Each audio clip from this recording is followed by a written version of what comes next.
খেতে বসে কোন কোন কাজ করলে মা লক্ষ্মী রুষ্ট হন? ১. খাওয়ার শুরু করার আগে প্রণাম করে তবেই খাবার ধীরে ধীরে শুরু করতে হয়। ২.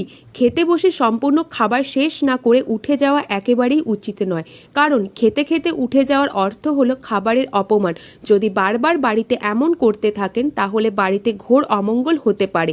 ৩.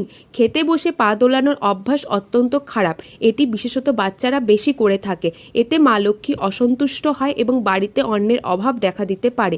৪. অনেকেই দেখা যায় গামছা পরে খেতে বসেন। এটি একদম করা যাবে না। এর ফলে সংসারে দারিদ্র্য কমে না, উপার্জন যতই হোক না কেন অভাব পিছু ছাড়বে না। ৫. খাবার থালায় চিত্র আঁকা একদম অনুচিত। বাচ্চাদের মধ্যে এর প্রবণতা বেশি পরিমাণে দেখা যায়, তবে এটি করা একদম উচিত নয়। এতে ঘরে অভাব প্রবেশ করে। ৬. খাবার শেষে থালা চেটে একেবারেই খাওয়া উচিত নয়। এতে মা লক্ষ্মী কুপিত হন।